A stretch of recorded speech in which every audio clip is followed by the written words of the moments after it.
Primeiro de tudo, vocês precisam entender uma verdade imutável, tá? Ah, não está comigo aqui, não. Ah, pode falar, Mineiro. Quando vocês falam de veículos que são originais, não existe nada que seja o acaso. Tudo é calculado. Se o carro tem duas ventoinhas, é porque ele precisa de duas ventoinhas para conseguir o efeito necessário. Se o carro tem uma ventoinha aspirante, é porque a posição dessa ventoinha precisa puxar ar de fora do carro para dentro do motor, ou seja, para dentro do cloque. Quando é uma ventoinha soprante, essa ventoinha está instalada na parte externa do carro, ou seja, ela sopra o ar mais frio em cima dos trocadores de calor. Então, a diferença básica entre soprante e aspirante é instalação, posição instalada. A aspirante, puxa, deixa eu voltar aqui para vocês, que eu estou com umas 3 telas abertas aqui. Então, vamos lá. A aspirante, ela vai puxar de fora do carro, puxando para o bloco do motor, puxando para o cofre. Então, ela aspira o ar externo.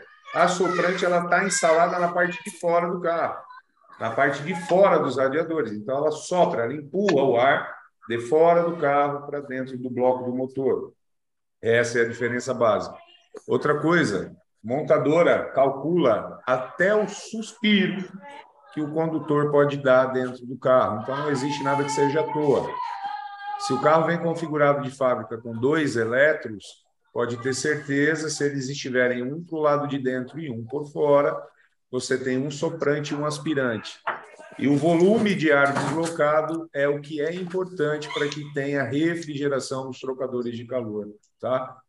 Então, a premissa básica é essa. Agora, quando cai para o quesito instalação, adaptação, isso tem que ser muito bem pensado, porque 98% da instalação de ventoinhas auxiliares é um erro. Não ajuda em nada, pelo contrário, só atrapalha. Bom demais. E é o seguinte, igual o Mineiro estava falando, elas são muito bem dimensionadas, todas elas ficam em locais e posições estratégicas. Dá um exemplo claro para vocês, se pegar a linha Renault, Peugeot e Citroën, a maioria esmagadora não usa eletroventilador aspirante. Quase todos eles são soprantes, devido à construção e o deslocamento de ar no equipamento.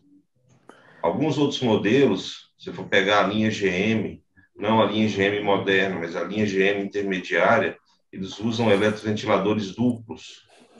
São um eletroventilador aspirante e um auxiliar soprante. Esses eletroventiladores também são colocados lá devido à construção do equipamento. Lembra do Golf que tinha aquela tipo uma cordinha do sapão? Isso. Lembra dele? Não é do sapão, é do MK2. Golf, Fiat Ibiza, Córdoba. Esses casos ele tinha um eletroventilador e um eletroventilador auxiliar que rodava solidário através de uma correia. De uma correiazinha, né? Isso, uma correiazinha de 2 PK. Isso, gostoso que era desmontar aqui. Aqui nessa animaçãozinha aqui, vocês viram o mousezinho aqui, ó? Vocês conseguem ver bem como que dissipa o calor, o eletroventilador consegue dissipar calor através do volume de ar. Todas as vezes que o eletroventilador entra em ação, nesse exemplo que a gente está aqui, a gente está exemplificando um eletroventilador aspirante.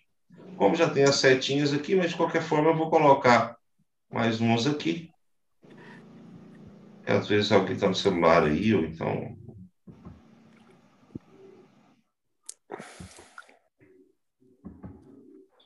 O volume de ar deslocado, que é, no caso, aspirado, vem da parte externa do cofre do motor, passando para a parte do cofre do motor aqui.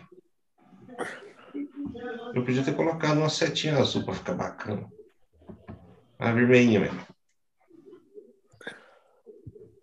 Todas as vezes que o eletroventilador é acionado, é sinal de que o equipamento já está funcionando e já existe o fluido refrigerante, já absorveu uma carga térmica no cockpit considerável e necessária para que ela seja dissipada aqui na parte externa do veículo.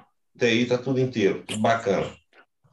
E o cara falou que quando ele ligava o carro de manhã cedo, o ar gelava, que era uma beleza.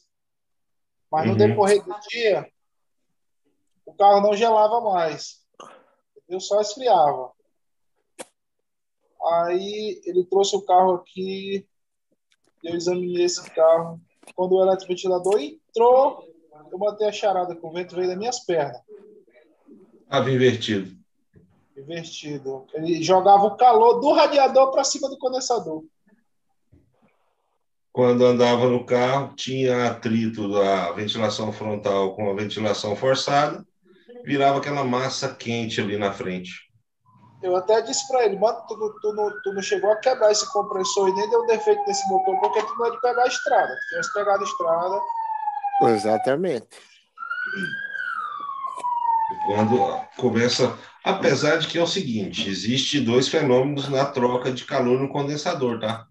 Ô, Denilson, até vamos ter falado isso, que isso é relativo, viu? Em alguns modelos de equipamento, numa velocidade de cruzeiro, ou igual o exemplo que você deu aí na estrada, em alguns equipamentos, o eletroventilador ou a ventilação forçada não é acionada, viu? É assim, depende do veículo também, né? Isso. Equipamentos que usam transdutores de pressão, em alguns casos, ele não é acionado, principalmente se depois você entra na velocidade de cruzeiro acima de 70 por hora, por exemplo, a maioria dos eletroventiladores da ventilação forçada não aciona, não. Não chega a Já atingir a tem um temperatura. alto fluxo de ventilação pela entrada do motor, por isso que funciona. Por exemplo, a questão de calor latente e calor sensível. Não é complicado. Acho que acredito que todo mundo está aqui já consegue dominar e entende o que é calor latente, calor sensível, aonde acontece e por que acontece, não é? Uhum. A gente simplificou, só que é um assunto que requer um pouco de atenção. É ou não é? Porque se não tiver uma certa atenção nesse assunto, você acaba confundindo, entendendo que acontece um fenômeno, mas você põe um nome diferente, você acaba usando a nomenclatura diferente, porque se confunde latente com sensível, aonde é latente, aonde é sensível. Então, não é complicado, só que requer uma certa atenção. E essa atenção precisa ser dada. Vocês observarem aqui, ó, onde eu coloquei as setinhas, na animação dá para mostrar e mostra legal na animação, mas como é muito fraquinho, o volume de ar que tem uma carga térmica agregada nele entra no evaporador ou vem para dentro da caixa, deixa essa carga térmica dentro da caixa e essa carga térmica é absorvida pelo fluido refrigerante e esse mesmo volume de ar é direcionado novamente para dentro do cockpit com a carga térmica bem menor. E é dessa forma aqui. Ele entra dentro da caixa com a carga térmica. Graças ao volume de ar deslocado pelo eletroventilador da caixa, é que o fluido refrigerante consegue absorver essa carga térmica e, assim, consequentemente, evaporar e levar essa carga térmica para o condensador aqui. Então, a gente volta lá. Vocês lembram aí das aulas do ciclo básico de refrigeração, né? Uhum. Ele pega a carga térmica, usa o exemplo do mineiro lá do ônibus carregado de passageiro. O ônibus é o fluido, o passageiro é a energia térmica que está dentro do cockpit. Ele entra dentro do ônibus, esse ônibus viaja até chegar no condensador. Chega no condensador, é a parada deles.